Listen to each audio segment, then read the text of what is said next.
بسم اللہ الرحمن الرحیم۔ آپ صلی اللہ علیہ وآلہ وسلم فرما رہے تھے کہ تمام اعمال کا دار و مدار نیت پر ہے، اور ہر عمل کا نتیجہ ہر انسان کو اس کی نیت کے مطابق ہی ملے گا۔ پس جس کی ہجرت ترک وطن، دولت، دنیا حاصل کرنے کے لیے ہو یا کسی عورت سے شادی کی غرض ہو، پس ان کی ہجرت انہی چیزوں کے لیے ہوگی جن کے حاصل کرنے کی نیت سے اس نے ہجرت کی ہے۔ ایک شخص حارث بن حشام نامی نے نبی کریم صلی اللہ علیہ وآلہ وسلم سے سوال کیا تھا کہ یا رسول اللہ، آپ پر وحی کیسے نازل ہوتی ہے؟ آپ صلی اللہ علیہ وآلہ وسلم نے فرمایا کہ وحی نازل ہوتے وقت کبھی مجھ کو گھنٹی کی سی آواز محسوس ہوتی ہے، اور وحی کی یہی کیفیت مجھ پر بہت شاق گزرتی ہے۔ جب یہ کیفیت ختم ہوتی ہے تو میرے دل اور دماغ پر اس فرشتے کے ذریعے نازل شدہ وحی محفوظ ہو جاتی ہے۔ کسی وقت ایسا بھی ہوتا ہے کہ فرشتہ بمشکل انسان میرے پاس آتا ہے اور مجھ سے کلام کرتا ہے، پس میں اس کا کہا ہوا یاد رکھ لیتا ہوں۔ عائشہ رضی اللہ عنہا کا بیان ہے کہ میں نے سخت سردی میں نبی کریم صلی اللہ علیہ وآلہ وسلم کو دیکھا ہے کہ آپ صلی اللہ علیہ وآلہ وسلم پر وحی نازل ہوئی، اور جب اس کا سلسلہ موقوف ہوا تو آپ صلی اللہ علیہ وآلہ وسلم کی پیشانی پسینے سے شرابور تھی۔ نبی کریم صلی اللہ علیہ وآلہ وسلم پر وحی کا ابتدائی دور اچھے سچے پاکیزہ خوابوں سے ہوا۔ آپ صلی اللہ علیہ وآلہ وسلم خواب میں جو کچھ دیکھتے وہ صبح کی روشنی کی طرح صحیح اور سچا ثابت ہوتا۔ پھر من جانب قدرت آپ صلی اللہ علیہ وآلہ وسلم تنہائی پسند ہو گئے۔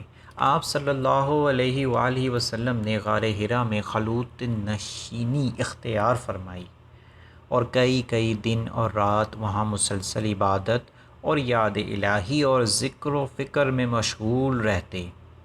جب تک گھر آنے کو دل نہ چاہتا توشہ حمرا لیے ہوئے وہاں رہتے۔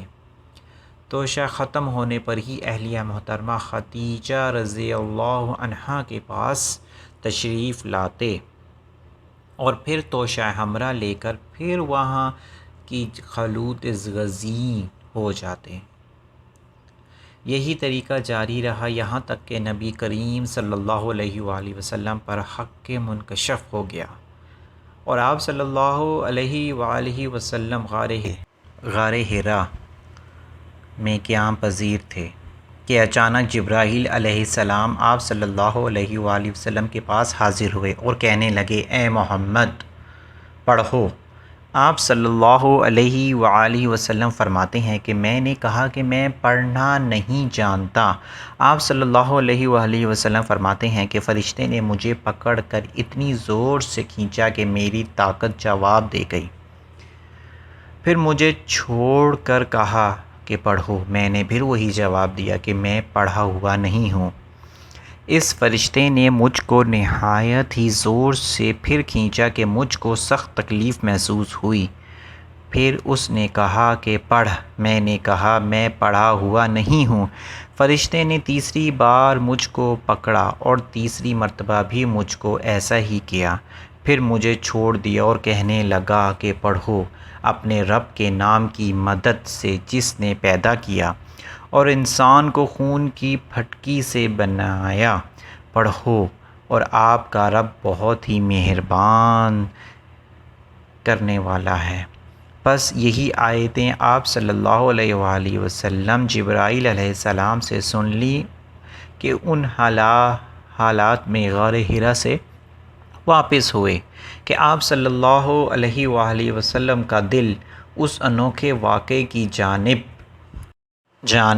کانپ رہا تھا۔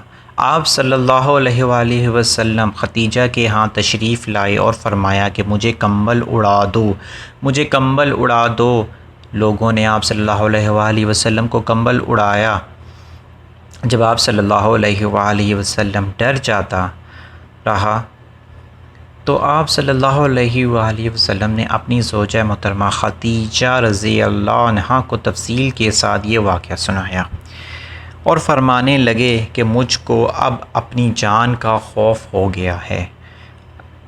آپ صلی اللہ علیہ وآلہ وسلم کی اہلیہ محترمہ خدیجہ رضی اللہ عنہا نے آپ صلی اللہ علیہ وآلہ وسلم کی ڈھارس بندھائی اور کہا کہ آپ کا خیال صحیح نہیں ہے، اللہ کی قسم آپ کو اللہ کبھی رسوا نہیں کرے گا، آپ تو اخلاق فاضلہ کے مالک ہیں، آپ تو کنبہ پرور ہیں، بے کوسوں کا بوجھ اپنے سر پر رکھ لیتے ہیں، مفلسوں کے لیے آپ کماتے ہیں، مہمان نوازی میں آپ بے مثال ہیں، مشکل وقت میں آپ امر حق کا ساتھ دیتے ہیں۔ ایسے اوصاف حسنہ والا انسان یوں بے وقت ذلت اور خواری کی موت نہیں پا سکتا۔ پھر مزید تسلی کے لیے خدیجہ رضی اللہ عنہا آپ صلی اللہ علیہ وآلہ وسلم کو ورقہ بن نوفل کے پاس لے گئیں، جو ان کے چچا زاد بھائی تھے اور زمانہ جاہلیت میں نصرانی مذہب اختیار کر چکے تھے اور عبرانی زبان کی کاتب تھے، چنانچہ انجیل کو بھی حسب منشائے خداوندی عبرانی زبان میں لکھا کرتے تھے۔ انجیل سریانی زبان میں نازل ہوئی تھی، پھر اس کا ترجمہ عبرانی زبان میں ہوا۔ ورقہ اس کو لکھتے ہیں، وہ بہت بوڑھے ہو گئے تھے، یہاں تک کہ ان کی بینائی بھی رخصت ہو چکی تھی۔ خدیجہ رضی اللہ عنہا نے ان کے سامنے آپ صلی اللہ علیہ وآلہ وسلم کے حالات بیان کیے اور کہا کہ اے چچا زاد بھائی، اپنے بھتیجے محمد صلی اللہ علیہ وآلہ وسلم کی زبانی ذرا اور ان کی کیفیت سن لیجئے۔ وہ بولے کہ بھتیجے، آپ نے جو کچھ دیکھا اس کی تفصیل سناؤ۔ چنانچہ آپ صلی اللہ علیہ وآلہ وسلم نے ازل اول تا آخر پورا واقعہ سنایا، جسے سن کر ورقہ بے اختیار ہو کر بول اٹھے کہ یہ تو وہی ناموس معزز راز دان فرشتہ ہے جسے اللہ نے موسیٰ علیہ السلام پر وحی دے کر بھیجا تھا۔ کاش میں آپ کے اس عہد نبوت کے شروع ہونے پر جوان عمر ہوتا، کاش میں اس وقت تک زندہ رہتا جب کہ آپ کی قوم آپ کو اس شہر سے نکال دے گی۔ رسول اللہ صلی اللہ علیہ وآلہ وسلم نے یہ سن کر تعجب سے پوچھا، کیا وہ لوگ مجھ کو نکال دیں گے، حالانکہ میں تو ان میں صادق اور امین مقبول ہوں؟ ورقہ بولا، ہاں یہ سب کچھ سچ ہے، مگر جو شخص بھی آپ کی طرح امر حق لے کر آیا، لوگ اس کے دشمن ہو گئے ہیں۔ اگر مجھے آپ کی نبوت کا وہ زمانہ مل جائے تو میں آپ کی پوری مدد کروں گا۔ مگر ورقہ کچھ دنوں کے بعد انتقال کر گئے، پھر کچھ عرصہ تک وحی کی آمد و موقف رہی۔ صحیح بخاری حدیث نمبر 3۔